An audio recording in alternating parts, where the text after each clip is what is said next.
Você acompanha a partir de agora TV Saber.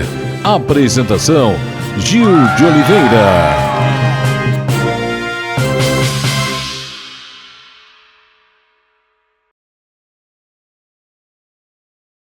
Um forte abraço a você, telespectador amigo da TV Cidade, TV Saber no ar.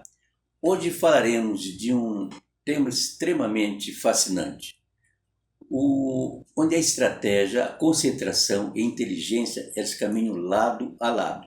O xadrez é considerado por muitos uma arte, mas sempre foi um esporte de alto nível que atravessa gerações. Vamos conversar hoje com dois enxadristas. O professor Ralph Marcel, que é um grande professor aqui da cidade, e a enxadrista Rebeca Piquete. Vamos saber alguma coisa básica sobre o xadrez que encanta tanta gente. Ralph, muito obrigado, seja muito bem-vindo, muito obrigado pela sua presença. Ô Gil, a gente que agradece aí a oportunidade, né, de estar mostrando o nosso projeto de xadrez aqui na cidade. Já faz muitos anos, né, já são mais de 3 décadas desenvolvendo essa arte de jogar xadrez. E nesses anos todos a gente sempre vem revelando os novos enxadristas, não só para a cidade, mas como também para o país, né? Exatamente. Rebeca, e você? Quanto tempo você joga xadrez? Um pouco mais de 5 anos. Eu comecei jogando sem professor, joguei por causa que meu irmão jogava. E aí eu entrei na escola que o Ralph dava aula, e aí eu fiz o teste e entrei na EAS. Aí eu comecei a aprender a jogar xadrez. Mas o que torna o xadrez um esporte praticamente atemporal, tão importante? Acho que é a mística dele, né, Gil? A probabilidade, a quantidade de jogadas, de variedades, né, de lances que você pode fazer no xadrez é o que torna, né, esse fascínio, né, de descobrir, de conseguir chegar ao checkmate, né, porque é muitas possibilidades dentro do xadrez. E são poucos, né, que conseguem realmente desenvolver e praticar profissionalmente o que o xadrez pede. Acho que é isso que torna o xadrez fascinante, né? A mística dele, as possibilidades, a variação que ele tem de lances para ser feito, que acho que, creio eu, que é isso que mexe, né, com as pessoas. O xadrez é um esporte, ele é uma ciência ou é uma arte? Para muitos é os três.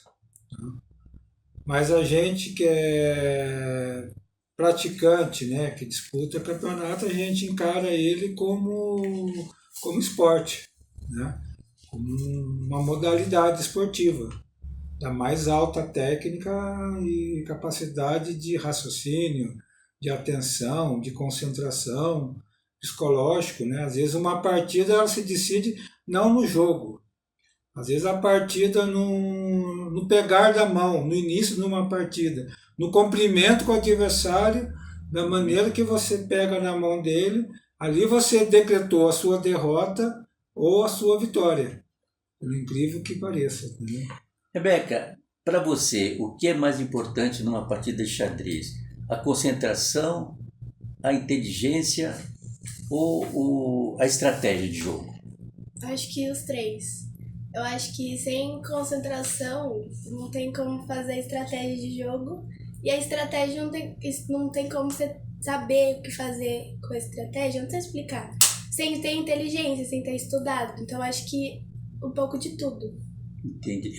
Entre inteligência, estratégia e a concentração, existe, por exemplo, aquele enxadrista ou a enxadrista que se destaca em algum ponto desse? Não, sempre, né?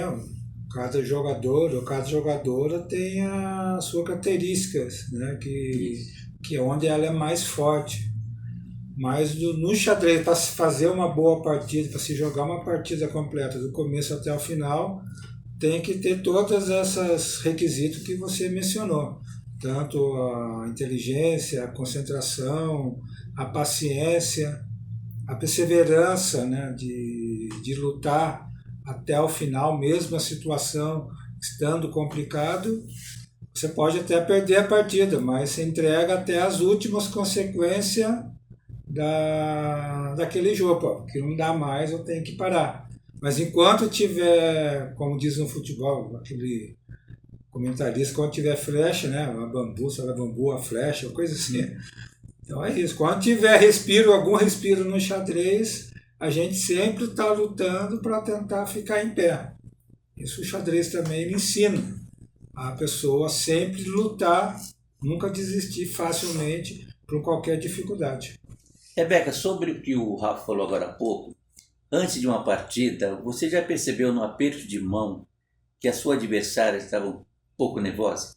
Não. Eu nunca consegui sentir que a adversária estava nervosa. Mas eu suponho, assim, que alguém já conseguiu sentir eu nervosa, assim. Quando eu particularmente, quando tô nervosa, eu não consigo nem apertar a mão da pessoa direito. Fica meio leve, sabe? O Rafa sempre ensina a gente que quando a gente não aperta de mão mesmo, a gente tem que ser firme, porque daí isso faz com que a pessoa, tipo, mostra que a gente tá, tipo, confiante de jogar. E às vezes quando eu tô muito nervosa, eu até nem consigo, porque eu fico muito nervosa. Mas como que o xadrez pode contribuir, por exemplo, no desenvolvimento de uma criança ou de um jovem, de um adolescente? O xadrez, né, hoje em dia, através de muitos estudos, né, com a entrada da informática, de pesquisa, o xadrez não só no Brasil, né, assim, no mundo inteiro ele é usado como ferramenta para criança, principalmente para criança, em iniciação assim, de alfabetização, porque o xadrez ele estimula, né, toda a parte cerebral de uma criança, ele se desenvolve assim de uma maneira, não vou dizer assim mais rápida, mas mais consistente, segundo o estudo, né, que foi publicado nos últimos tempos aí que a gente está lendo, que a gente procura saber sobre informação do benefício do xadrez. Muitos psicólogos, muitos, né, cientistas, neurocientistas, eles mencionam a prática, aquela criança que pratica xadrez diariamente em relação a uma criança que não pratica, tem uma diferença grande no desenvolvimento intelectual, né, do aluno ou da pessoa na questão educacional, né? As notas de alunos que praticam xadrez em relação a alunos que não praticam xadrez, algumas escolas, né, no Brasil, fora do Brasil, que fizeram essa pesquisa mostraram, né, aquele grupo de enxadristas tiveram uma nota melhor do que alunos que não praticavam. Então, baseado em cima desses estudos, a gente acredita, né, que o xadrez ele realmente desenvolve uma criança em fase de alfabetização. Interessante, ele falou sobre mundo, o xadrez. Na década de 70, 1973, foi a época da Guerra Fria entre Estados Unidos e a Rússia. Então, o Bob Fischer, que foi considerado hoje o maior xadrista de todos os tempos, é americano, ele enfrentou o Boris Spassky, o russo. Foi um negócio assim que mexeu com o mundo, aquela partida, entendeu? Foi como se fosse uma guerra. Ficou tenso, o mundo todo ficou tenso, entendeu? E o Bob Fischer venceu, entendeu? Então você vê que o xadrez ele tem história, sabe? É impressionante isso. Sim, na época lá foi tenso, né? Internacionalmente assim, foi tenso no mundo esse match, porque não foi uma partida, foram jogadas 12 partidas. Exato. E o Spassky ele ganhou os 2 primeiros jogos porque o Fischer não compareceu. E isso no mundo enxadrístico, 2 pontos de vantagem de início assim é muita coisa. Mais ou menos o futebol estaria 4-0 pro time. Né? Psicologicamente isso é favorável a qualquer enxadrista que está com 2 de vantagem. Mas a maneira que o Fischer de não jogar as 2 partidas, isso abalou psicologicamente né, o russo, o Boris Parsons, na minha visão, assim, porque ele não jogou. Então ele ficou ansioso para jogar a terceira partida. Talvez essa ansiedade deve ter atrapalhado o desenvolvimento dele nos jogos e acabou perdendo, né? Rafa, disciplina e paciência são fundamentais no jogo de xadrez? Principalmente a disciplina. Se não, né, um atleta na categoria assim da Rebeca que ela está jogando, se não tiver uma disciplina diária de prática e de estudo, dificilmente o aluno, o jogador consegue, hoje, com a entrada da informática, ele consegue desenvolver uma boa partida numa competição. Porque a preparação hoje está no nível muito alto dos jogadores. Porque hoje qualquer celular hoje é um treinador pessoal que você tem. Através dos aplicativos, é um treinador pessoal que você tem no YouTube. Então, se você quiser ter aula com um treinador russo, ele falando em russo, o vídeo você consegue traduzir simultaneamente para o português. Você consegue ter uma aula com um professor de russo, americano, chinês, enfim. Então, evoluiu muito o xadrez. Né? Na minha época, quando eu jogava, eu lembro, eu era garoto, então eu ganhava, às vezes, facilmente de adultos, que não tinham tanto conhecimento. Hoje é o inverso, hoje eu estou na fase adulto, para eu ganhar de uma criança de 7, 8, 10 anos hoje, ele preparado, estudado, a dificuldade é muito grande. Você tem que saber jogar xadrez, você tem que jogar xadrez de fato para superar essa garotada. Então, é o que eu falo para elas, né? Se não tiver pelo menos uma hora e meia de estudo, que é pouco, todos os dias, quando forem para a competição, dificilmente vão conseguir desenvolver, né? Vão conseguir ter uma performance razoável dentro da competição. Rebeca, você joga xadrez há uns 5 anos. Sobre o que foi falado agora há pouco, você achou que o seu desenvolvimento melhorou depois do xadrez? Muito. Em que você acha? Eu acho que principalmente na concentração. O xadrez, ele obriga, né, você a se concentrar. Se não se concentrar na partida, não tem como ganhar. Então, eu acho que a concentração foi uma das maiores coisas que me ajudaram, assim, que eu desenvolvi bastante. Rafa, nós estamos na era digital. Você acha que com a chegada da era digital, o xadrez ele se estacionou ou ele se reinventou? Além de ter reinventado, ele cresceu, ele evoluiu muito a prática, né, o nível dos jogadores, e desde o iniciante até o avançado, né, evoluiu muito, que facilitou o acesso, né, o treinamento. Na nossa época, na minha época, por exemplo, na idade dela, para eu poder jogar xadrez, eu tinha que ter uma pessoa. Hoje, com o celular, você joga com pessoas do mundo inteiro, de todos os níveis, através do celular, através de aplicativos. A gente chama de xadrez online, né? Então, isso facilitou, mas só que ao mesmo tempo, Gil, isso dificultou também o aprendiz, porque é muita distração. Para ele focar numa coisa só, é muita distração, é rede social, é vídeo, é televisão. Às vezes está estudando aqui, mas a televisão está ligada. Às vezes está estudando, mas a rede social alguém está chamando para conversar, enfim. Então tem muita distração que atrapalha também. Então acho que tirou um pouco o foco, tirou um pouco a concentração do praticante. Porque na nossa época era só livro, a gente era o livro, o tabuleiro e o silêncio. Para poder estudar nada chamava a atenção nossa. Hoje em dia tem várias opções, mas aquele aluno e aquela aluna que consegue sobressair na questão, não, se eu vou estudar xadrez, eu vou pegar o computador, eu vou pegar o livro digital, eu vou pegar o livro físico, Eu vou estudar xadrez. Aquele aluno que realmente se foca no estudo, no momento, e não se distrai com outras coisas, eu acho que ele sobressai em relação aos outros. Rafa, é possível saber quem que é o país, o enxadrista número um hoje no mundo?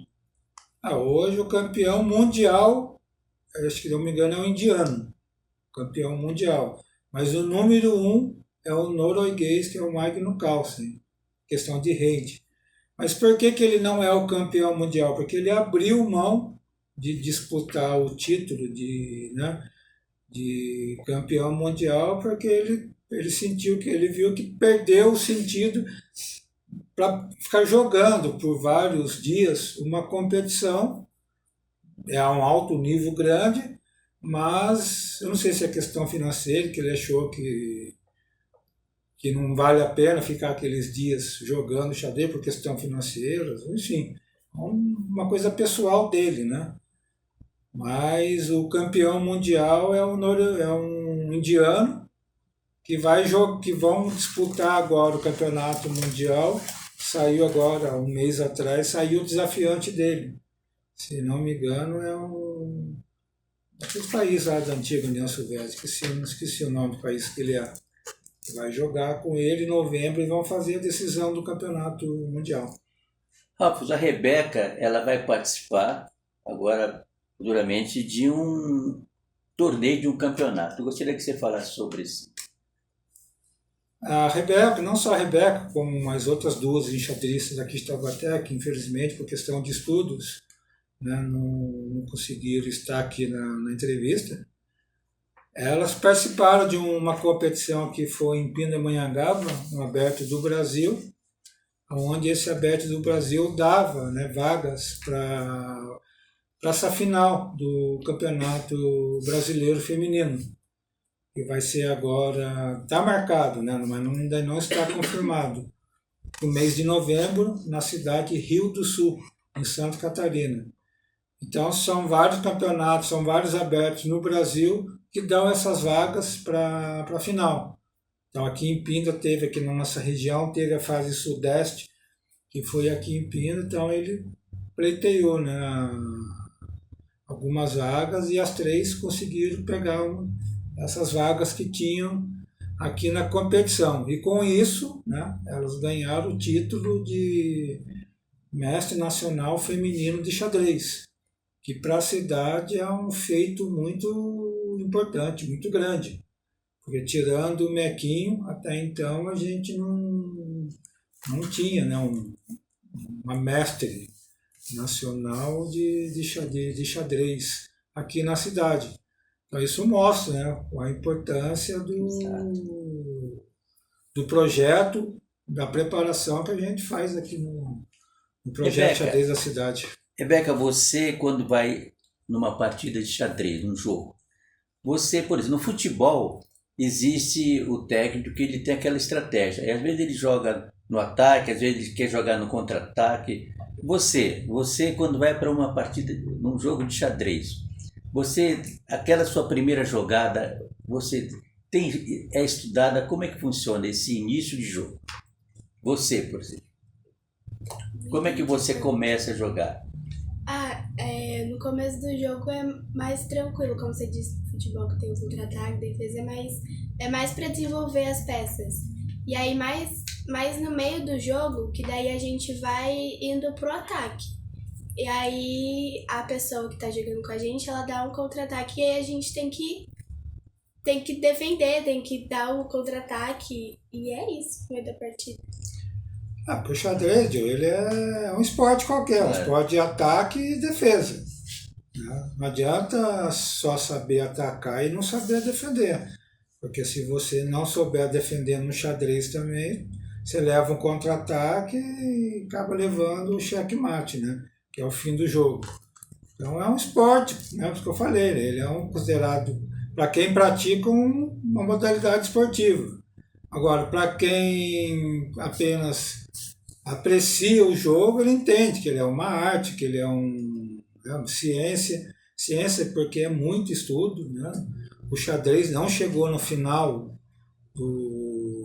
Do primeiro, vou jogar. Se eu fizer o primeiro lance até o último, eu vou dar o checkmate. Não tem como você prever isso. Não existe ainda essa. Sempre que se eu fizer sempre isso, eu vou ganhar a partida. Entendeu? Então não tem como. E por isso que é um esporte qualquer, um jogo de defesa e ataque. E contra-ataque, né? Uma pergunta simples, muito leiga.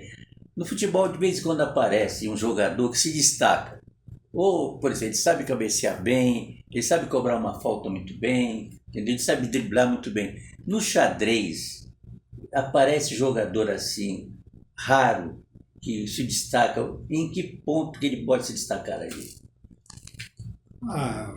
Creio que em tudo, né? Quando parece uma jogadora assim, que ela tem uma boa visão, olhar nas peças, saber ter um cálculo preciso nos movimentos das peças, ter uma boa concentração para, né, não perder o foco, porque qualquer distração que você tem de segundos ali já atrapalha todo o seu raciocínio. Às vezes você faz uma sequência, inverte uma sequência de lance, acaba fazendo errado. Um jogador assim, um jogador que parece assim quando ele é completo, né? Joga uma partida do começo ao fim do mesmo jeito. Do mesmo jeito que ele sentou e começou o jogo, ele vai terminar a partida ganhando ou perdendo. Entendeu? Se o adversário que ganhou dele ou está mais preparado do que ele, tem mais tempo de jogo do que ele, conhece mais posição do que ele, vai superar o adversário, porque no xadrez dificilmente tem alguma zebra. Né? O número 1 sempre vai ganhar do número 2. Não tem zebra. Não tem zebra. Dificilmente vai ter... Só se for uma distração. Só for uma distração, justamente. Se ele jogar centrado, concentrar, jogar firme, dificilmente ele vai perder para um jogador mais fraco. Se pegar um jogador já, né, veterano, não de idade, assim, veterano de tempo de jogo, e pegar um iniciante, dificilmente ele vai perder aquela partida, que nem ou no futebol já é diferente. Um time grande pode perder para um time pequeno, né? Rebeca, você pratica o xadrez quantas vezes por semana? Você tem uma sequência, não? No ano passado, que eu estudava lá no SEDES, eu treinava todos os dias. Só que agora, como eu troquei de escola, eu tenho que fazer o treinamento da minha casa, que é mandando partida e exercício pro Ralphas, e aí na quinta-feira tem treino no TCC, que ele dá aula lá, e aí eu vou pra gente poder treinar, pra eu treinar com ele. Como é que é feito esse treino? Esse treino que ela está se referindo? Através de aplicativos, vamos supor. Então, como eu falei, a entrada em informática facilitou tanto a prática como o treinamento. Então, às vezes, eu não preciso estar com ela todos os dias. Através de aplicativos, a gente consegue conversar. Por exemplo, ela joga uma partida com uma pessoa aí de qualquer país, aí de outros países. Acabou aquele jogo, ela compartilha o link comigo daquela partida, eu consigo entrar e analisar o que ela jogou. E dependendo do que ela jogou, a gente vai comentando, você fez isso aqui de errado, por causa disso, por causa daquilo. Ela vai entendendo determinada posição. Você fez isso aqui, você fez muito bem aqui. Então, continua mantendo essa ideia aqui nessa posição, porque é isso mesmo. Então, assim a gente vai conversando. E qualquer dúvida que ela tem, que ela assiste vídeos, né? Eles assiste vídeo, vê partidas também na internet de outros jogadores. Às vezes surge alguma dúvida, mas por que ele fez esse lance, né? A gente debate junto para tentar decifrar por que ele fez aquele lance. Para a gente junto também aprender um com o outro. Né? E, por exemplo, independente da modalidade esportiva, existem campeonatos nacionais e tal. No xadrez, existem competições nacionais, estaduais? Tem. Hoje em dia, para você ter uma ideia, na minha época, quando eu tinha a idade deles, 15, 14 anos, né, não tinha campeonato de categorias. Que categoria? Sub-10, sub-12, sub-11, enfim. Hoje em dia, os campeonatos são divididos por categoria, vai de sub-6 até sub-18, que a gente fala que é juventude, e de sub-18 em diante, daí fala que é juvenil até 20 anos, e de 20 anos para cima a gente fala que é categoria livre. Mas o xadrez, como ele não é um contato físico, uma criança de 8 anos pode participar de campeonato adulto e ganhar aquela competição, porque não é contato físico, é contato intelectual. Né? Como é que está o xadrez dentro das escolas? Aqui em Taubaté, a gente está com o projeto de xadrez dentro do projeto EAF, né? E temos o espaço de xadrez que funciona lá no Clube TCC. Lá é aberto ao público, né? Que queira participar, queira aprender os movimentos das peças, é aberto ao público, tanto para sócio como para não sócio. E lá no EAF é um projeto esportivo criado pela prefeitura, onde que várias modalidades fazem parte desse projeto EAF, onde os alunos do projeto é o que representa a cidade em competições oficiais, né? Como a Rebeca falou, até o ano passado ela participava desse projeto EAF, que vai até o 9º ano. Daí, ensino médio, os alunos têm que sair, porque o ensino médio pertence ao Estado, ou de ensino, né? Ou pertence à escola particular. Então, infelizmente, os alunos têm que sair do projeto. Daí, esses alunos eles vão para o TCC para continuar a prática do xadrez e continuar participando da equipe de xadrez de Taubaté. Rebeca, quais são as suas conquistas até hoje? Suas medalhas das competições? O que eu mais tenho é medalha de primeiro ou segundo lugar do Vale Paraibano. Aí eu fiquei em primeiro no TCC, no geral do TCC. No geral também do Vale Paraibano eu fiquei em segundo. E qual mais? Não lembro. O brasileiro ficou com lugar. O brasileiro eu fiquei em quinto. O brasileiro foi disputado onde? Caxambu. Caxambu? Você ficou em quinto lugar? Que bom. E agora essa competição que vai acontecer em novembro, né? É o final do adulto, né? Você já está se preparando. Uhum. Tá bom. Ralf, para os leigos, né? Você mostra aqui o básico do tabuleiro de xadrez? Lógico, então a gente montou uma posição, colocamos algumas peças aqui só para ilustrar os movimentos das peças, né? Para quem tiver interesse de aprender o xadrez, aprender a jogar os movimentos, a gente aconselha estar presente lá no TCC, no espaço de xadrez, que funciona às quintas-feiras, das 18h30 às 20 horas. Qualquer informação que vocês queiram, que a pessoa queira saber, é só entrar em contato com a Secretaria de Esporte da Prefeitura, pegar o meu contato e entrar em contato comigo que a gente explica, tá? A gente montou uma posição aqui só para ilustrar. Essa peça aqui ela chama torre. Então, dentro do tabuleiro, a torre ela se movimenta em vertical e horizontal. Se tiver livre para ela pode andar quantas casas ela tiver livre para elas, quando ela quiser. Se quiser vir até aqui ou até aqui, enfim. Esse é o movimento da torre, ou horizontal. Ela captura, né? A gente costuma dizer de frente, que é vertical, de frente para trás, e captura de lado também, ok? Essa aqui é a torre. Tem dois bispos, um bispo que fica em casa preta, né? E outro bispo fica em casa branca.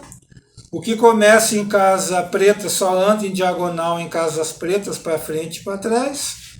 O que começa em casa branca só anda em diagonal em casas brancas para frente e para trás. E ele captura em diagonal em casas brancas para frente e, né, para trás. E o bispo de casa preta captura em diagonal em casas pretas. Tá? Não pode pular peça.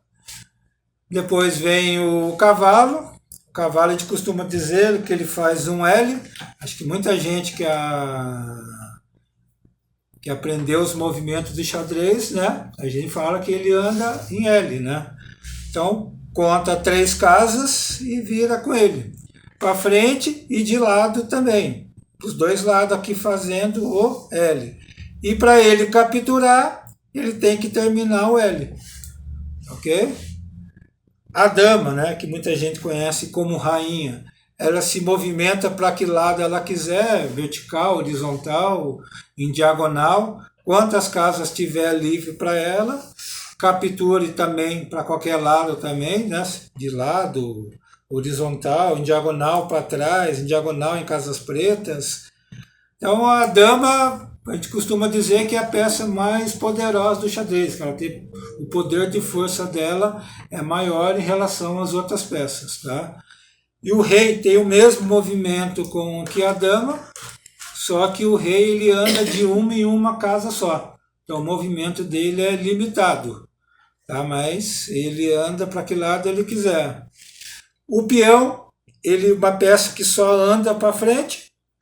No começo da partida, no começo do primeiro movimento dele, ele pode andar uma ou 2 casas de uma vez. Mas depois que ele andou uma ou depois que ele andou 2, ele só pode andar de uma em uma, sempre para frente. Ele movimenta para frente, só que ele captura em diagonal, também para frente. E todo peão que chega na última fileira, na última casa, ele tem que se transformar numa outra peça, só não pode ser outro rei. Mas pode escolher uma outra dama, pode escolher um outro bispo, uma outra torre, enfim. Tá? O objetivo do jogo é cercar o rei do adversário. Se eu estou com as brancas, eu devo cercar o rei das pretas. Se eu estou com as pretas, eu devo cercar o rei das brancas. Os movimentos, acredito que não sejam difíceis para a pessoa aprender, né? Para qualquer um que acha o xadrez é muito difícil. Eu acredito que os movimentos, em 1 ou 2 aulas, a pessoa é capaz de estar movimentando as peças. Agora, o ganhar, a estratégia, a maneira de ganhar o jogo, como usar as peças para atingir o objetivo de dar o checkmate, aí já requer treinamento, paciência e persistência. Quer dizer que no xadrez, a dama ou rainha, ela justifica de que a mulher não é o sexo frágil. Não, a mulher é o sexo poderoso. Até na dama, Então, até no xadrez, a dama manda no jogo, né? que ótimo. Bem, vocês acompanharam toda a explicação do Rafos sobre o básico desse jogo maravilhoso que é o xadrez. Rafos, para finalizar, nós gostaríamos que você deixasse, você também, Rebeca, uma mensagem para quem nos assiste. Olha, mais uma vez a gente quer agradecer a oportunidade de estar divulgando, né, a modalidade de xadrez e o projeto nosso que é realizado aqui na cidade. É um espaço muito importante para as pessoas poderem, né, conhecer o que está sendo feito, tanto de conquista e de realização com o xadrez aqui na cidade. Então eu agradeço essa oportunidade, né? Queria aproveitar aqui também a oportunidade de agradecer à Secretaria de Esporte Municipal de Taubaté, através do secretário Fernando, né? Que dá todas, né, condição para a gente estar desenvolvendo o projeto aqui na cidade. Não só em competição, mas como desenvolvimento do projeto. Esse apoio que a Prefeitura dá para a gente, Jô, é muito importante. Porque sem esse apoio, sem essa condição que é nos dado, talvez a gente não conseguiria fazer. Tá? Então a gente agradece e agradeço mais uma vez você, né? A gente se conhece aí já de longas datas aí, já fizemos outras reportagens antigamente. É bom estar de volta aqui para conversar e falar novamente sobre o xadrez. Nós é que agradecemos. Rebeca. Queria agradecer a oportunidade de estar falando sobre xadrez. E eu queria agradecer também a escola Supera, porque eles dão bastante apoio pra gente, o Colégio Nital e a Secretaria de Esporte, que, como ele disse, se não fosse o apoio da Secretaria de Esporte, a gente talvez nem conseguiria fazer o que a gente está fazendo. E é isso. Nós aqui agradecemos. Parabéns. Parabéns. Olha, Rafa, nós aqui agradecemos a sua participação, a sua também, Rebeca. Rebeca que já é uma campeã e para você sucesso na próxima competição. Rafa, a você mais uma vez os nossos agradecimentos. Esperamos que você continue nessa sua caminhada de sucesso, sempre ensinando o seu xadrez, que é o que mais importa. Verdade. Mais uma vez, agradeço a oportunidade e vou reafirmar. Quem quiser aprender, participar do projeto de xadrez de Taubaté, a gente tem um espaço que funciona lá no Clube TCC, ele é aberto ao público, tá? A pessoa que é sócio, ela só comparecer lá às quintas-feiras, das 18h30 às 20 horas. Quem não é sócio tem que entrar em contato, né, comigo através do meu WhatsApp para mandar o nome completo, o número do RG, para ter acesso ao clube e participar lá do espaço de xadrez. Ótimo. E o TCC também dá um ótimo apoio para nós em realização de eventos através da diretora de esportes, da Luciana. Que ótimo. Agradecemos a presença do professor Rafa Marcel, de xadrez, e a enxadrista Rebeca Piquet pela presença. Vocês viram que o xadrez não é apenas um movimento de peças, mas um grande trabalho de concentração, de inteligência e, acima de tudo, de estratégia. TV Saber chega ao seu final, agradecemos o carinho da sua atenção, da sua sintonia, da sua audiência. Estaremos de volta na próxima semana. Forte abraço.